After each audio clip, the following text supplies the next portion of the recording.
2023, ça y est, nous y sommes. Qui dit nouvelle année dit nouvelle résolution.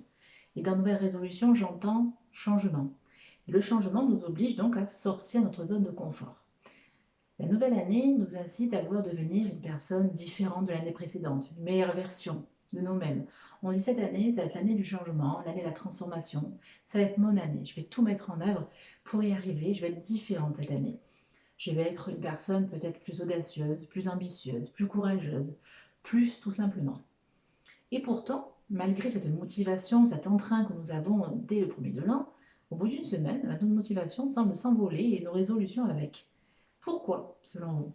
Serait-ce un manque de motivation, un manque de temps, un manque de confiance? On se dit, mais peut-être mes ambitions elles étaient beaucoup trop grandes et il est préférable que je laisse tomber.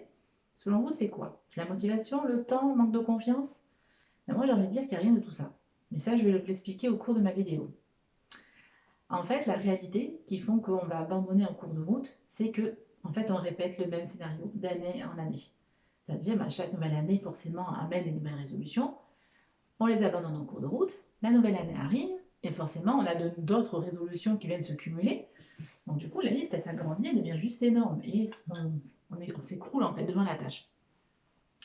La véritable attitude en fait à avoir pour mener à bien nos résolutions, c'est de planifier. Organisez-vous, planifiez vos résolutions.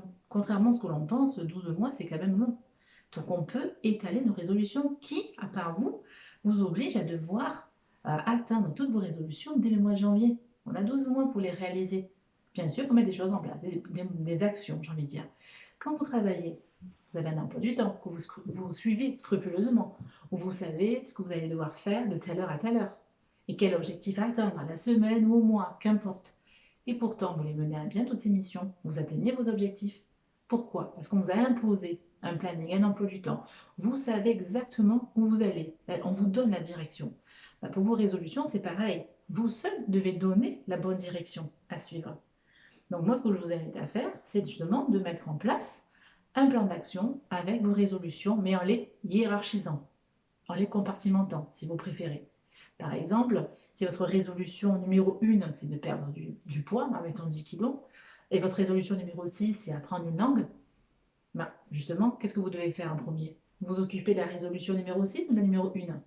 Déjà, on se dit, ah oui, c'est vrai, je ne suis pas cohérent. Je commence à réfléchir pour la langue, alors qu'en vérité, ma priorité, c'est perdre du poids.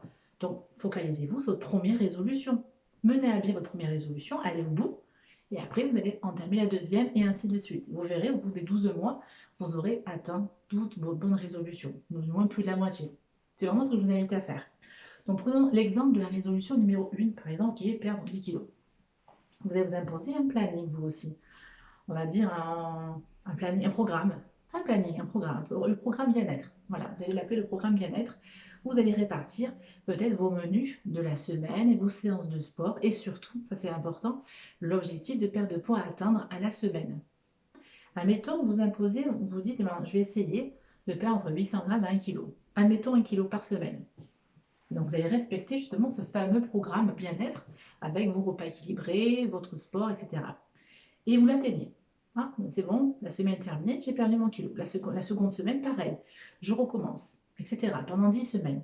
Vous verrez, si vous le suivez scrupuleusement, il n'y a aucune raison qu'au bout des 10 semaines, vous n'avez pas atteint votre objectif, qui est de perdre 10 kilos.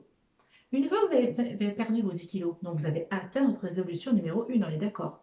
Là, vous allez pouvoir enfin mettre en place un autre plan d'action pour mener à bien la résolution qui vient en deuxième position. Et ainsi de suite. Voilà, jusqu'à la résolution numéro 12, admettons, puisqu'il y a 12 mois dans l'année.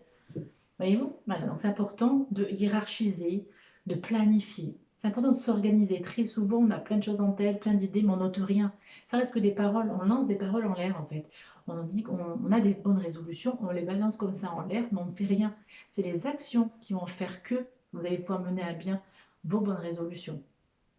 Maintenant, j'ai envie de vous donner, maintenant que je vous ai communiqué mon conseil pour tenir scrupuleusement vos engagements, donc vous avez bien compris, hein, c'est vraiment l'organisation, la planification, savoir hiérarchiser votre priorité, ça c'est important. J'ai moi aussi des résolutions pour vous cette année. Je souhaite vraiment que vous appreniez à prendre du temps pour vous, à penser à vous. Penser à vous, ça ne veut pas dire être égoïste, hein. C'est important des fois de penser à soi, de prendre du temps pour soi. Moi, ce que je vous invite à faire, c'est de prendre serait-ce 1 heure par semaine où vous allez faire ce que bon vous semble. Qu'importe, si c'est faire du sport, si c'est lire, si c'est ne rien faire du tout, ben si ça peut vous rendre heureux, ben faites-le. Voilà, donc vraiment, vous prenez du temps pour vous, ça c'est hyper important pour votre santé mentale. On n'y pense jamais assez. Très souvent, les personnes ne sont pas bien parce que tout simplement, dans leur esprit, ben, tout se mêle, c'est encombré. Mais justement, c'est important de savoir se déconnecter de ces choses-là. Le travail, les obligations familiales, ça met beaucoup de pression comme sur nos épaules et ça encombre notre esprit. Donc c'est important de se ressourcer, de se retrouver. Et de temps en temps, ben, c'est bien de penser à soi, de s'accorder du temps, rien que pour soi, de faire quelque chose qui nous fait plaisir, qui n'est pas une contrainte. Voilà, c'est vraiment quelque chose qui nous fait envie. Des fois, mais on ne le fait pas parce qu'on manque de temps. Ben, c'est important de le prendre le temps, quitte à le planifier là aussi. Se dire, ben, tiens, cette semaine, je vais me poser 1 heure, tel jour, je vais penser qu'à moi. Je préviens tout le monde autour de moi qu'on ne me dérange pas. Mais voilà, je vais penser qu'à moi. C'est pas être égoïste, hein, c'est important pour votre santé mentale. J'invite à quiconque à le faire. C'est important des fois de se ressourcer, de se reconnecter. Déconnectez-vous des réseaux sociaux, de toutes ces obligations, de toutes ces charges que vous avez autour de vous. Ne serait-ce 1 heure par semaine, c'est pas énorme, hein, j'ai envie de dire. Après, si votre emploi du temps vous le permet, vous pouvez vous prendre 2 heures par semaine, pourquoi pas, ou 30 minutes le soir, qu'importe, mais voilà, prenez du temps pour vous, à faire ce que bon vous semble, ce qui peut vous mettre sur une bonne fréquence, une fréquence positive.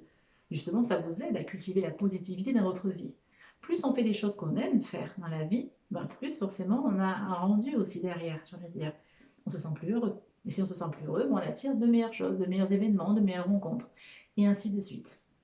Après, ma deuxième résolution que j'ai pour vous, bien sûr, c'est vous inviter à adopter une meilleure hygiène de vie, qui doit passer forcément par une meilleure alimentation, plus d'activités sportives, dormir plus tôt.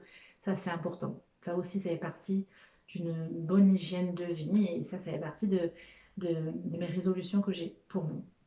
Et aussi, et ça je pense que ça fait partie des plus importants, libérez votre cœur. Si vous sentez que quelque chose vous pèse, une situation, que ce soit au travail ou à la maison, qu'importe, libérez votre cœur. C'est important de dire les choses qu'on pense aussi.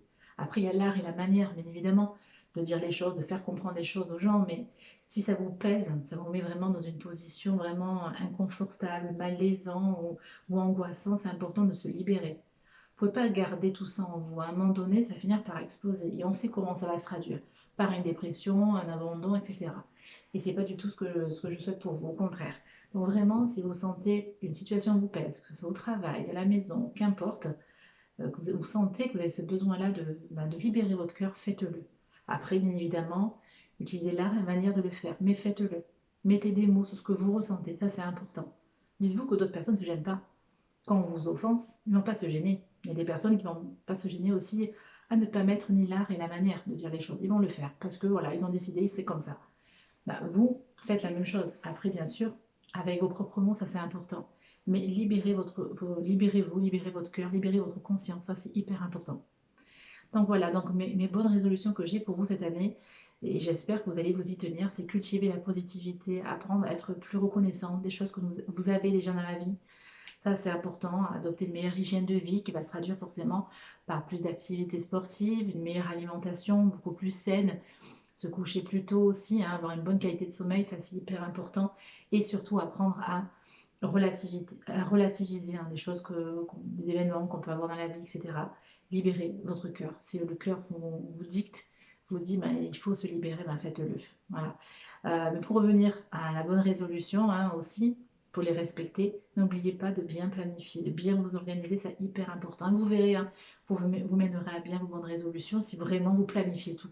C'est important de tout planifier, d'être organisé dans la vie, ça c'est important. L'organisation finit toujours par payer. Nos efforts finissent toujours par payer. Voilà, tout simplement.